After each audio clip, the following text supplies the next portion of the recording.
we're having wildfires in the West and in Australia and in Greece. We know what's happened. And the problem is not just a problem, it's an existential emergency. So in an existential emergency, why not say, let's do the first thing and the easiest thing we can do. Let's deal with the low-hanging fruit. The easiest thing we can do is stop eating meat.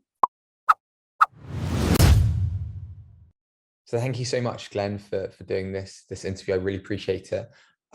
So your new book, Food is Climate, what prompted you to write this book? Well, I had learned years ago that the FAO, the United Nations Food and Agriculture Organization, had done a report in which they said that 18% of greenhouse gases were attributed to animal agriculture, more than all forms of transportation combined. And then as I was writing my last book, Own Your Health, I came across that it was 14.5% that the FAO said, not 18%. And I always remembered 18%. So I was wondering, was my memory wrong? And then I discovered that, in fact, the FAO changed their mind. Initially, they said 18%, but then they worked with some agricultural interests in the meat and dairy industries, and they decided to revise their figures. 18% was too much. It was 14.5%. Meanwhile, back in, I think it was 2013, World Watch had done a study in which they attributed at least 51% of greenhouse gases to animal agriculture. So more than half of our problem, according to the worldwide study, was animal agriculture.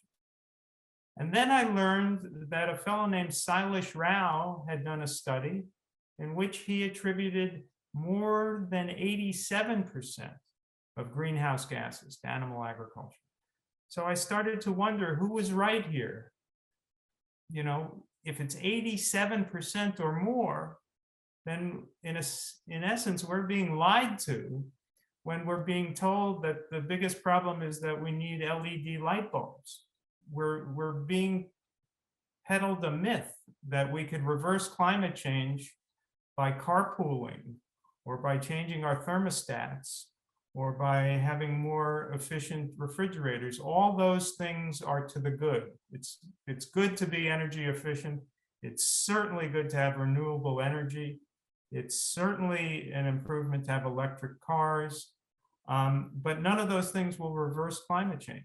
There's only one way mathematically that we can do it, and that's to turn the world vegan or as close to vegan as possible. And these numbers is 18% and 14.5 and 87 and 51. You'd expect naturally a little bit of variance, but why is there so much? There's so much variation because it depends upon whether you're thinking in a constrained way in which you say, well, everybody's a meat eater in the world, so we just have to keep eating meat. And there's nothing we can do about that. So let's not examine meat eating because that's just a given. And then if you accept that the world has to eat meat, then you may come to the FAO numbers of something like 18% or 14.5%, although even that understates it, and I'll explain why. But if you have an open perspective, and you say, wait a minute, we don't have to be eating meat 3 times a day. We don't even have to be eating meat twice a day or once a day. We don't have to eat meat at all. I don't eat meat. I haven't eaten meat in 40 years. I'm fine. I'm healthy. So if you don't eat meat at all, then you open up the grazing land. The grazing land is more than 1/3 of the non-ice land surface of the earth. We are taking more than 1/3 of the earth, and we are reducing the soil capture of that land, and we are reducing the potential for carbon sequestration on that land by not having trees on it. Worse than that, we have pasture maintenance fires on that land. When you burn, you're putting carbon dioxide into the air. When you degrade the soil, you're reducing carbon capture on the soil. And when you don't grow trees, then you're forfeiting that potential sequestration of carbon dioxide. So what if we didn't do it? What if we didn't eat meat?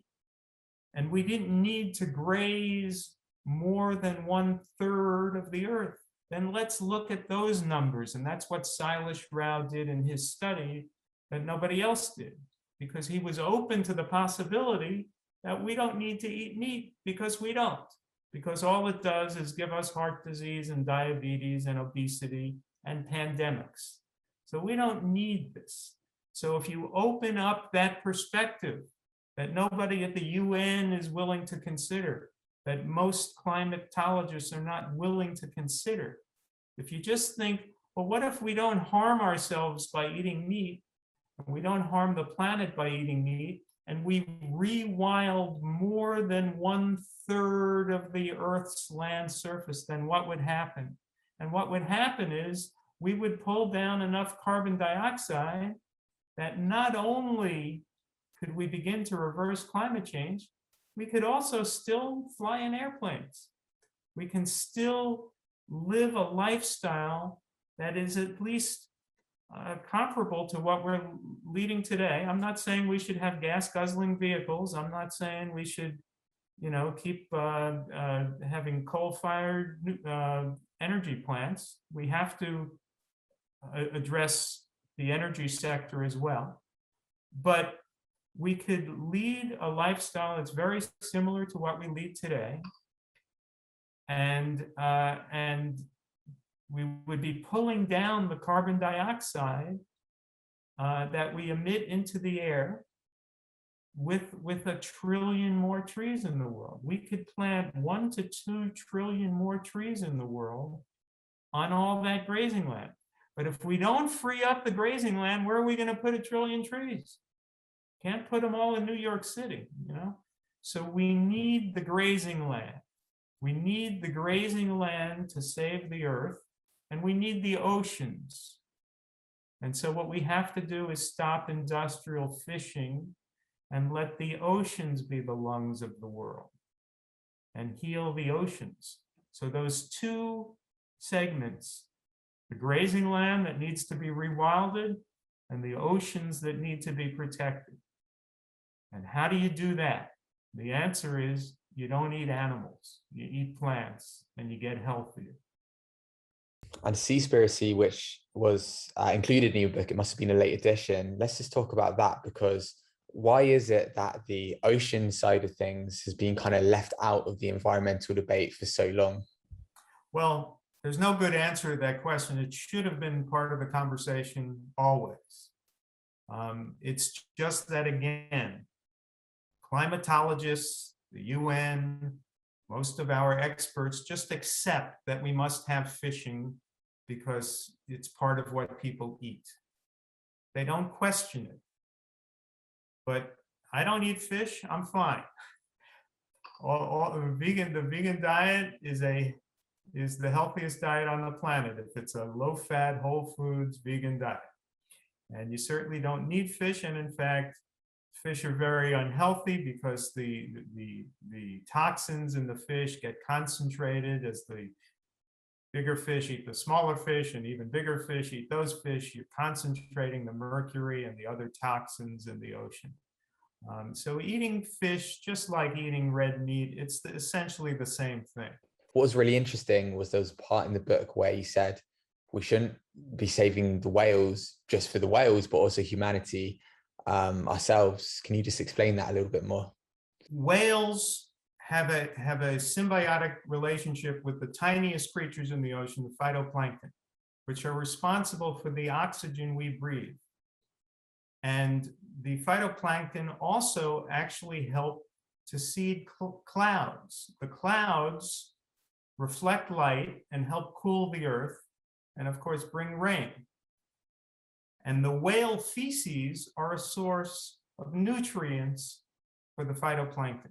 The whales also circulate cooler water from the bottom of the ocean to the top. So it's all part of a dynamic system that nature has created over millions of years that protects our climate, protects the oceans, and lets the oceans flourish. And when we rape the oceans with industrial fishing, even when lobstermen use traps on the bottom of the ocean and they have ropes that go to the top, and those ropes trap whales. Even lobstermen are responsible sometimes for killing whales. We can't do that. We have to leave the oceans alone. And if we leave the oceans alone and we leave the grazing world alone, it will all regenerate. It will all come back. The earth will heal itself. All we have to do is get out of the way. And the way we get out of the way is by eating the food that we are meant to eat: fruits, vegetables, whole grains, legumes, mushrooms, which is healthier than the diet that people are eating around the world today. All we have to do is get out of the way and the earth will heal itself. Mm-hmm. And the title of the book is Food is Climate, a response to Al Gore, Bill Gates, Paul Hawking, and the conventional narrative on climate change. How does what you're saying differ from this kind of conventional narrative on climate change? If you could just briefly explain it. Right. Well, none of them are focusing on the leading cause of climate change, which is animal agriculture. They barely mention it. Again, they sort of assume that people have to eat dead animals. We don't, and it's better for us if we don't. So once you question that assumption that people need to eat animals, then you see the solution staring you in the face. And Bill Gates, in his recent book on climate, dismisses it and says, he says something like, gee, you might say we could solve the problem just by going vegan, but of course that's not realistic because meat eating is so important to different cultures.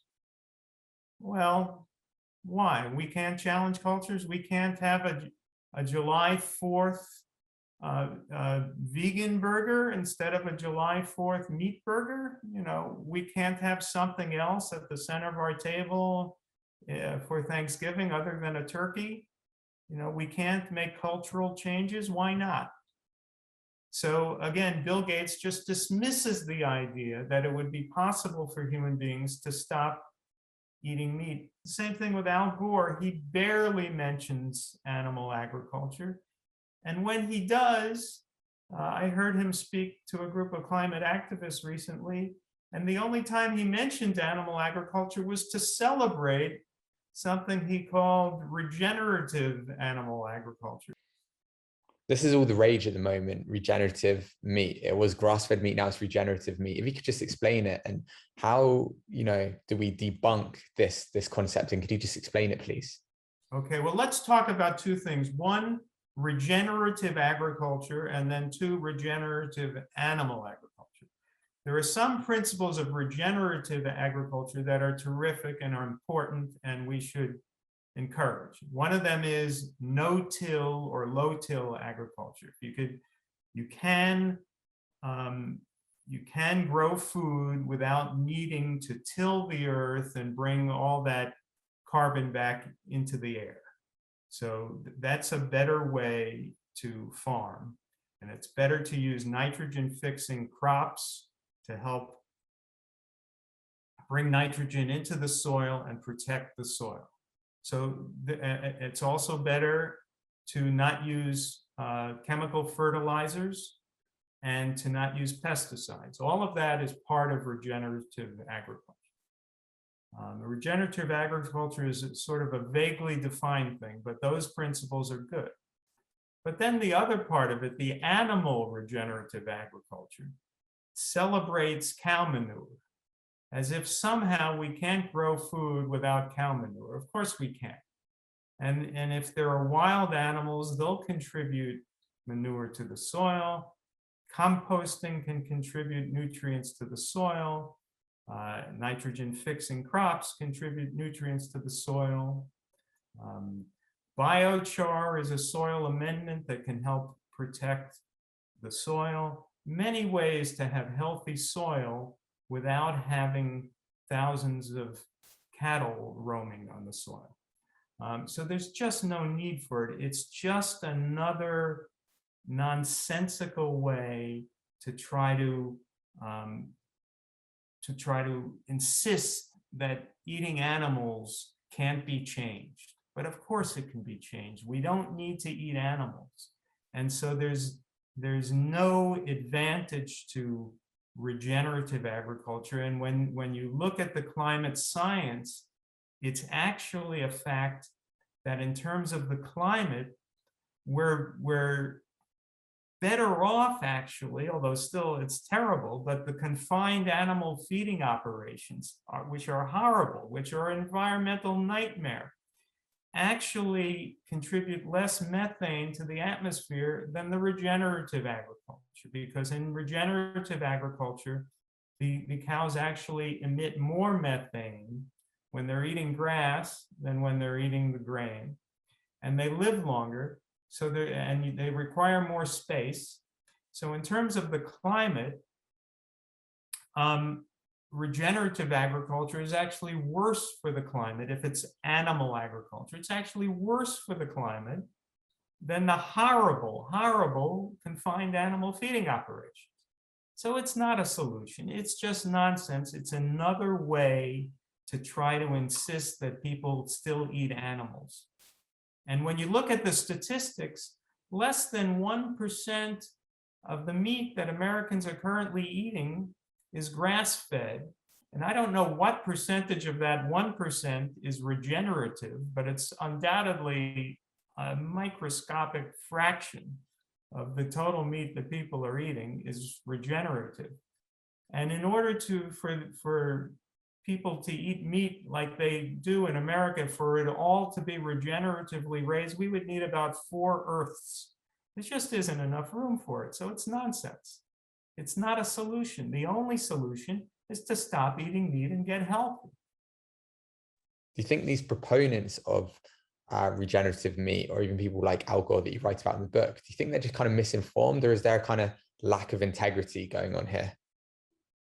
That's a great question, and I don't know the answer. There's probably some of both. And there's probably some cognitive dissonance because they don't want to believe the truth. They don't want to. I mean, Al Gore himself, I believe, is a vegan. That's what he's said. But he doesn't want, remember, he started as a politician. And I think he still has those political instincts. And it's very hard for a politician to say, we should all go vegan, because that wouldn't be an election-winning strategy today in America. So maybe he just doesn't want to say it and he knows it's true. But the reality is the climate emergency is just that. It's an emergency. And in an emergency, you have to deal with facts. You have to deal with the reality.